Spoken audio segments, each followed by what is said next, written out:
ସାଙ୍ଗମାନେ ଆପଣମାନେ ବହୁତ ଭଲ ଭାବରେ ଜାଣିଥିବେ, ଆଜିକାଲି ସମୟ ଏହିପରି ହେଇଗଲାଣି ଯେ ଯାହା କତିରେ ଟଙ୍କା ଅଛି ନା ସେ ତା ଜୀବନରେ ଯାହା ଚାହୁଁଛି ସେ ତା କରିଦେଉଛି।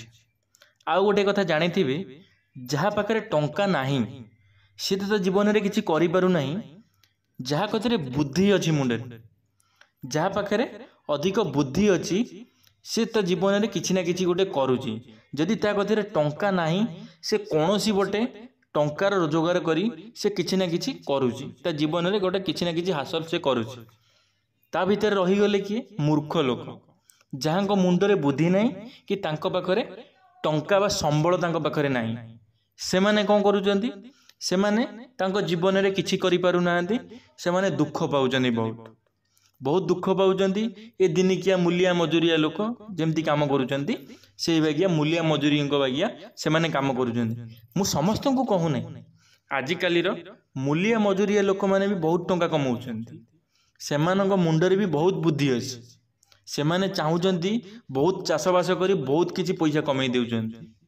ହେଲେ କିନ୍ତୁ ଏମିତି ବି ଲୋକ ଅଛନ୍ତି ଯାହାଙ୍କର ମୁଣ୍ଡରେ ବୁଦ୍ଧି ନାହିଁ କି ପାଖରେ ଟଙ୍କା ମଧ୍ୟ ନାହିଁ। ସେ ତାଙ୍କ ଜୀବନରେ କ'ଣ କରିପାରିବେ? ତାଙ୍କ ଜୀବନରେ ସେ କିଛି କରିପାରୁନାହାନ୍ତି। ସେ ବହୁତ କଷ୍ଟ ପାଉଛନ୍ତି। ଏସବୁ ଜିନିଷକୁ ଭାବିକି ଚିନ୍ତା କରିକି ସେମାନେ ବହୁତ କଷ୍ଟ ପାଉଛନ୍ତି। ସେଇମାନଙ୍କ ପାଇଁ ମୁଁ ଆଜି ଆପଣମାନଙ୍କ ପାଖକୁ ଗୋଟିଏ ବହୁତ ସୁନ୍ଦର କାହାଣୀଟି ଆଣିକି ଆସିଛି। ମୁଁ ଆଜି ଆପଣମାନଙ୍କୁ କିଛି କାହାଣୀ ମାଧ୍ୟମରେ ସେମାନଙ୍କ ବିଷୟରେ କହିବାକୁ ଚାହୁଁଛି।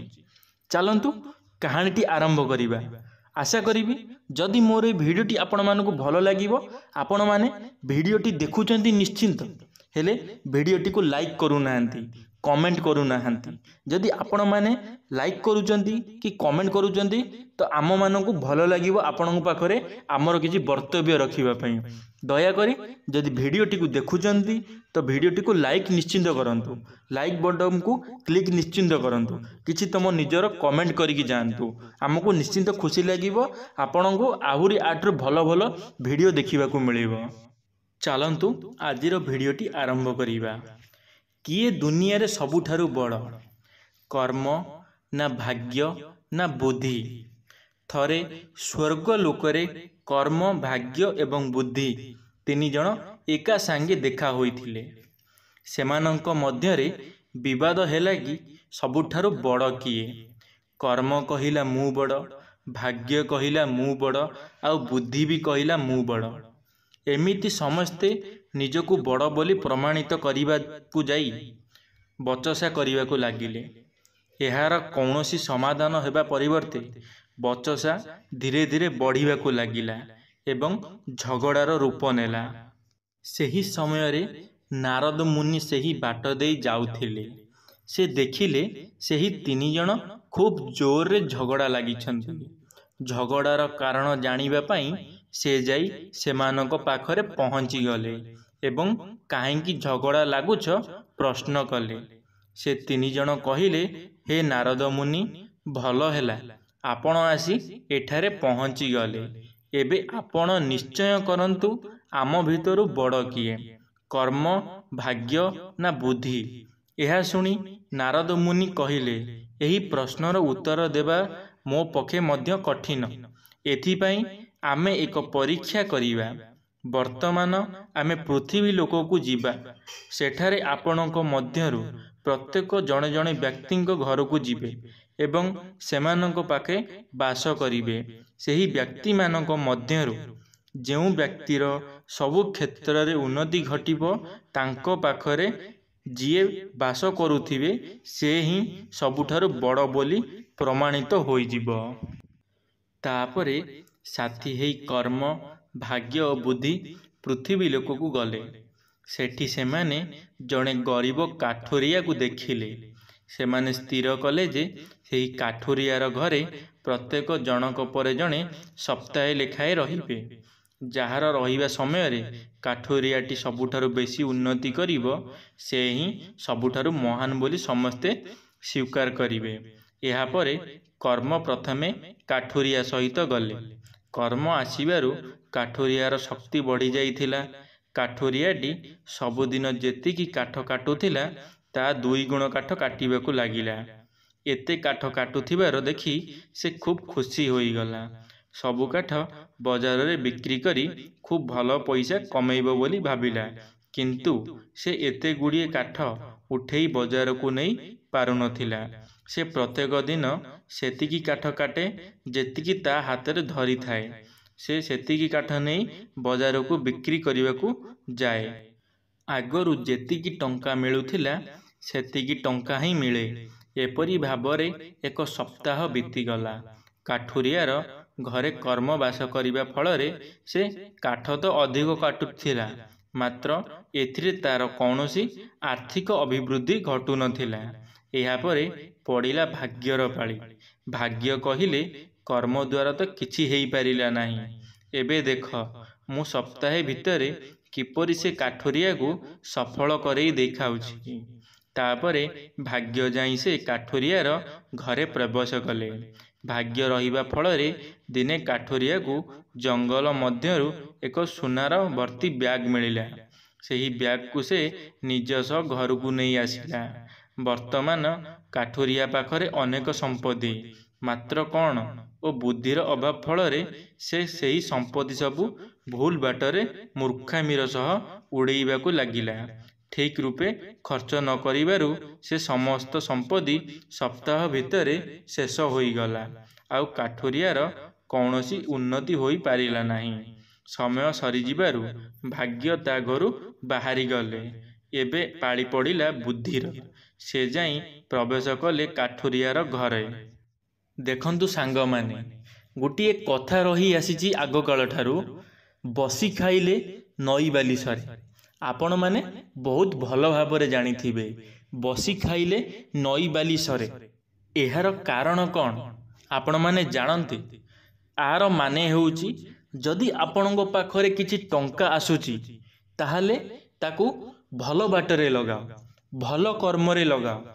किछि गोटे करिया पई चेष्टा कर, किछि गोटे निजर संस्था खोल, एमती किछि काम कर, ना कि ताकू खराब रास्ता रे यूज कर, खराब रास्ता रे व्यवहार कर, मद पियो कि निशा द्रव्य सेवन कर। एसबू काम कर नाही। जदि आपणको पाखरे 1000 टंका अछि ताकू केमिति 2000 टंका रे परिवर्तन करिवो से कथा चिंता कर, ना कि से 1000 टंका को केमिति खर्च करी सरेई देबो से कथा चिंता कर नाही। एमती किछि ए जगह पर कुहा जाउछि।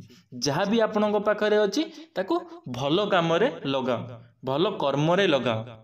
काठुरिया बुद्धिमान हेबा फलरे से प्रतिदिन पूर्व दिन ठारू अधिक काठ काटिबा को प्रयास कला। काटिथिबा अधिक काठ को बुद्धि खटाई दौड़ी रे बांधी बाजार को नहीं गला एवं धीरे धीरे करी अधिक टंका आय करिबा को लागिला। रोजगार करुथिबा टंका रे निजर एक काठ दुकान कला। सेठारे से अधिक अधिक काठ रखी बिकिला। आसुथिबा टंका को संचय करी से काठ तियारी जिनिसर व्यवसाय मध्य आरंभ कला। एपरी भाबरे धीरे धीरे से उन्नतिर पाहाच चढ़िबा को लागिला। स्वर्गलोक रे जेतेबेले आलोचना हेला जे कर्म भाग्य और बुद्धि मध्यरु किए सर्वश्रेष्ठ, सेतेबेले नारद मुनि कहिले सेही काठुरिया जीवनरु आमे एइया देखिले जे बुद्धि बल होइची सर्वश्रेष्ठ बल। बिना बुद्धि बल रे कर्म किंबा भाग्य किछि भी नुहंती, किंतु जेतेबेले बुद्धि बल थाए सेतेबेले भाग्य और कर्म आपे आपे परिवर्तन होई जाए। एथिरु आमे जानिले जे व्यक्ति सफल हेबा निमंते कर्म भाग्य और बुद्धि समस्ते रहिबा दरकार, मात्र सबुठारु श्रेष्ठ हेउची बुद्धि बल। देखंतु सांग माने आपण माने जदि मुंड खटेई बा बुद्धि खटेई आपण माने जदि किछि कर्म करूचंती ताले आपण माने निश्चिंत से काम रे सक्सेस पाइबे, सफलता हासिल करिवे। तो सेथिपई ए जगह पर कुहा जाउची जे जदि आपणको पाखरे बुद्धि अछि ताले बुद्धिटी को भल कर्म रे लगांतु, ना कि खराब कर्म रे लगेइबे। खराब कर्म रे लगेइले आपण माने आगु को बढ़ी परिबे नाही। जदि आपणको पाखरे टंका अछि तो आउरी भल होई गला, आउरी आपणको पई सुविधा हेइ जिवो। जदि आपण किछि करिबा को चाहिबे ताले आपण निश्चित ता देरे सफलता हासिल करि परिबे। ସେଥିପାଇଁ ଆପଣଙ୍କୁ ବୁଦ୍ଧି ବି ରହିବା ଦରକାର ଆପଣଙ୍କ ପାଖରେ, ଆପଣ କର୍ମ ବି କରୁଥିବା ଦରକାର। ଆଉ ଯଦି ଆପଣମାନେ ଭଲ କର୍ମ କରୁଛନ୍ତି, ଆପଣଙ୍କ ପାଖରେ ବୁଦ୍ଧି ଅଛି, ତାହେଲେ ଆପଣଙ୍କ ଭାଗ୍ୟ ଆପଣଙ୍କୁ ନିଶ୍ଚିନ୍ତ ଆପଣଙ୍କର ସାଥ ଦେବ। ଆପଣମାନେ ଯଦି କୌଣସି କର୍ମରେ ସଫଳତା ପାଇପାରୁନାହାନ୍ତି, ତାହେଲେ ଆପଣ ଏ ଜିନିଷ ମନରେ ଭାବନ୍ତୁ ନାହିଁ କି ଏ ଜିନିଷ ମୋ ଭାଗ୍ୟରେ ନଥିଲା, ସେଥିପାଇଁ ମୁଁ ଏ ଜିନିଷକୁ ହାସଲ କରିପାରିଲି ନାହିଁ। ସେଇଟା ସମ୍ପୂର୍ଣ୍ଣ ଭାବରେ ଭୁଲ। ଆପଣ ସେ ଜିନିଷକୁ ସଠିକ୍ ଭାବରେ କର୍ମରେ ଲଗେଇ ନାହାନ୍ତି। ଯଦି ଆପଣ କୌଣସି ଜିନିଷ ପାଇବାକୁ ଚାହୁଁଛନ୍ତି, ତାହେଲେ ଆପଣ ବାରମ୍ବାର ସେ ଜିନିଷକୁ ଚେଷ୍ଟା କରନ୍ତୁ। ଆପଣ ଯେତେ ଥର ହାରୁଛନ୍ତି ସେତେ ଥର ଆପଣ ଟ୍ରାଏ କରନ୍ତୁ, ଚେଷ୍ଟା କରନ୍ତୁ, ଦେଖିବେ ଭାଗ୍ୟ ବି ଗୋଟେ ସମୟରେ ଆପଣଙ୍କ ପାଇଁ ବଦଳିଯିବ। ଯଦି ଆପଣଙ୍କ ଭାଗ୍ୟରେ ନଥିବ, ତାହେଲେ ସେ ଭାଗ୍ୟ ସେ ଜିନିଷ ନିଶ୍ଚିନ୍ତ ଆପଣଙ୍କର ହୋଇକି ହିଁ ରହିବ। ଯଦି ଆପଣ ଗୋଟେ ଜିନିଷକୁ ମନ ଧ୍ୟାନ ଦେଇ କରିବା ପାଇଁ ଚେଷ୍ଟା କରୁଛନ୍ତି, ମନ ଧ୍ୟାନ ଦେଇ କରିବାକୁ ଚାହୁଁଛନ୍ତି, କେବେ ଏମିତି ଭାବନ୍ତୁ ନାହିଁ କି ମୋର ହେଇପାରୁନି ମାନେ ଏ ଜିନିଷ ମୋ ଭାଗ୍ୟରେ ନାହିଁ। ଏଇଟା ସମ୍ପୂର୍ଣ୍ଣ ଭାବରେ ଭୁଲ। ଆପଣଙ୍କ ଭାଗ୍ୟରେ କିଛି ନଥାଏ। ଆପଣଙ୍କୁ ସେ ଜିନିଷକୁ ହାସଲ କରିବାକୁ ହେଲେ ଆପଣଙ୍କୁ ବହୁତ କିଛି କରିବାକୁ ପଡ଼ିଥାଏ। ଆପଣଙ୍କୁ ଭାଗ୍ୟ କ'ଣ, ଭାଗ୍ୟ ସହିତ ଆପଣଙ୍କୁ ଖେଳିବାକୁ ପଡ଼ିଥାଏ, କର୍ମ ସହିତ ଆପଣଙ୍କୁ ଖେଳିବାକୁ ପଡ଼ିଥାଏ। ଆପଣ ଯେପର୍ଯ୍ୟନ୍ତ କର୍ମକୁ ନ ଆପଣେଇଛନ୍ତି ନା, ଆପଣ ଆପଣଙ୍କ ଜୀବନରେ କିଛି ହାସଲ କରିପାରିବେ ନାହିଁ। ସେଥିପାଇଁ ଆପଣଙ୍କୁ ଆପଣଙ୍କର କର୍ମକୁ ହାସଲ କରିବାର ଅଛି, କର୍ମ କରିବାର ଅଛି, ମେହନତ କରିବାର ଅଛି। ନ ଖଟିଲେ ଆପଣ ଜୀବନରେ କିଛି କରିପାରିବେନି। ସେଥିପାଇଁ ମୁଁ ଆପଣମାନଙ୍କୁ ରିକ୍ୱେଷ୍ଟ କରିବି, ଆଜିଠାରୁ ଏବେଠାରୁ ଆପଣମାନେ କର୍ମକୁ ଆପଣେଇ ନିଅନ୍ତୁ। ଦେଖିବେ ଆପଣଙ୍କର ଭାଗ୍ୟ କେମିତି ବଦଳି ଯାଉଛି। ବହୁତ ଜଲ୍ଦି ଆପଣଙ୍କର ଭାଗ୍ୟ ବଦଳିଯିବ। ଦେଖନ୍ତୁ, ଥରେ ଟ୍ରାଏ କରି ଦେଖନ୍ତୁ, ନିଶ୍ଚିନ୍ତ ସକ୍ସେସ୍ ପାଇବେ। କ'ଣ ପାଇଁ ସକ୍ସେସ୍ ପାଇବେ ନାହିଁ? ନିଶ୍ଚିନ୍ତ ପାଇବେ। ସମସ୍ତେ ପାଉଛନ୍ତି, ଆପଣମାନେ କ'ଣ ପାଇଁ ପାଇବେ ନାହିଁ? ଆପଣମାନେ ପାଇବେ। ଆପଣମାନେ ଯେପର୍ଯ୍ୟନ୍ତ ମନ ଭିତରୁ ମେହନତ କରିନାହାନ୍ତି, କଷ୍ଟ କରିନାହାନ୍ତି, ଆପଣମାନେ ପାଇପାରିବେ ନାହିଁ। ଯେବେ ଆପଣମାନେ ମନ ଭିତରୁ କଷ୍ଟ କରିବା ଆରମ୍ଭ କରିଦେବେ ନା, ଆପଣ ନିଶ୍ଚିନ୍ତ ସେ ଜିନିଷକୁ ହାସଲ କରିକି ରହିବେ। ଏଇଟା ନିଶ୍ଚିନ୍ତ ଆପଣମାନଙ୍କ ମାଇଣ୍ଡ ଭିତରେ, ମୁଣ୍ଡ ଭିତରେ ପୂରେଇକି ରଖିବେ। ଆଶା କରିବି ମୋର এই ଭିଡ଼ିଓଟି ଆପଣମାନଙ୍କୁ ବହୁତ ଭଲ ଲାଗିଥିବ। ଭିଡ଼ିଓଟିକୁ ଶେଷ ପର୍ଯ୍ୟନ୍ତ ଦେଖିଥିବାରୁ ଆପଣମାନଙ୍କୁ ଅଶେଷ ଅଶେଷ ଧନ୍ୟବାଦ। ମୁଁ ଆପଣମାନଙ୍କୁ ରିକ୍ୱେଷ୍ଟ କରୁଛି, ଯଦି ଆପଣମାନଙ୍କ ପାଖରେ ଏମିତି କୌଣସି ବି ଜିନିଷ ଆପଣଙ୍କ ଦ୍ୱାରା ହେଇପାରୁନାହିଁ, ଆପଣଙ୍କୁ କୌଣସି ଜିନିଷରେ ଅସୁବିଧା ହେଉଛି ବୁଝିବାରେ, ତାହେଲେ ଆପଣ ମୋ କମେଣ୍ଟ ବକ୍ସରେ ନିଶ୍ଚିନ୍ତ କମେଣ୍ଟ କରିପାରିବେ। ଆପଣଙ୍କର କୌଣସି ବି ସମସ୍ୟା ହେଉ, କେମିତିକା ବି ସମସ୍ୟା ହେଉ, ମୁଁ ତାହାର ସମସ୍ୟାର ସମାଧାନ କରିବା ପାଇଁ ଆପଣଙ୍କୁ ନିଶ୍ଚିନ୍ତ ସାହାଯ୍ୟ କରିବି।